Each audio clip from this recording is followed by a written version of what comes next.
Ukraine's opposition is calling for 1 million people to join anti-government protests in Kiev on Sunday for a rally that's feared to further heighten tension in the capital. Opposition leaders also say they will not talk to authorities unless the government steps down. Protests have gripped Kiev for more than 2 weeks now, with a near-revolutionary mood fueled by the support of some Western politicians, as RT's Irina Galushko now reports. Ukraine is not the only neighbor seeing anti-government anger on its streets, but for some reason Kiev's Independence Square has captured the minds of politicians from Europe and the US. We have seen a veritable parade of them here, rubbing elbows with the opposition leaders and even sometimes taken to the stage to speak for the crowds. And yet few seem to have made the path to hear it from both sides, from the country's leaders and their supporters. From an assistant U.S. Secretary of State, we stand with the people of Ukraine who see their future in Europe and want to bring their country back to economic health and unity. To the former Polish president. The supporters of Euro integration must remain firm and seize the momentum of the protest. This is the only way they can get Yanukovych to make concessions. And current members of the European Parliament. We support civil society and democratic opposition in its claim to have possibility for the nation to express its will and choice, which means early elections. What began as a pro-EU push descended into an out-and-out attack on the leadership. The usual buzzwords of democracy, justice and the will of the people were interspersed with not-so-subtle calls for President Viktor Yanukovych to admit he's been beaten. This is clear interference in the internal affairs of a sovereign country, and they're not even hiding it anymore. So this is something that should be unacceptable as a democratic standard. Widely seen as a clear breach of diplomatic conduct, it also raised questions in Moscow.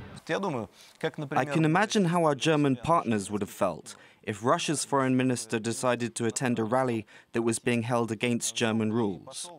I don't think they would consider it a friendly step. Meeting with opposition members is one thing, but taking part in rallies, that's interference in domestic affairs. Early in the week, the government survived a no-confidence vote in the Ukrainian parliament. Defeated by the democratic process, opposition MPs went on to block the stage and stalling parliament. Outside, protest leaders called on people to take over as many civic offices as possible. What should have been a public debate on the pros and cons of EU friendship has descended into a foreign-fueled meddling to boost an opposition with a different axe to grind. Irina Galushko, RT, Kiev.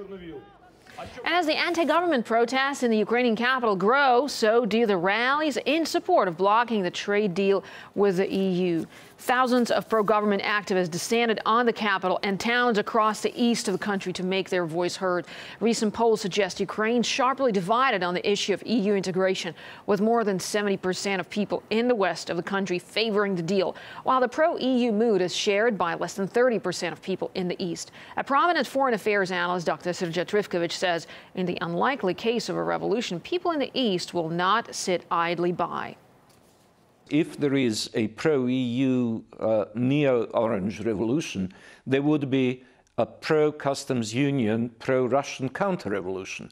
So it would be the path to the civil war.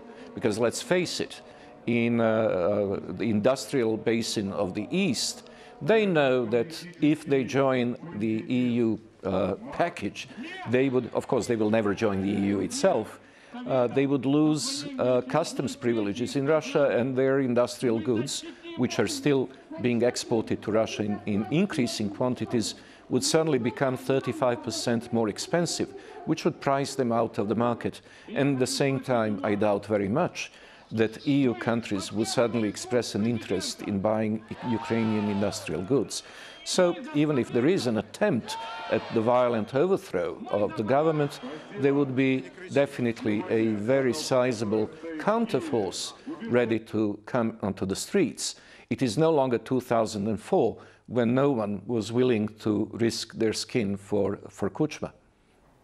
Meanwhile, there are fears the upcoming so-called Million-Man March could become fertile ground for a repeat of last weekend's violent unrest. Both the government and the opposition agree the riots were deliberately instigated, but they differ on who's been behind them.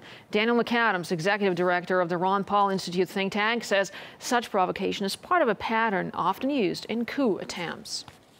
We see a pattern here of escalation and provocation. We've seen it before in these previous revolutions.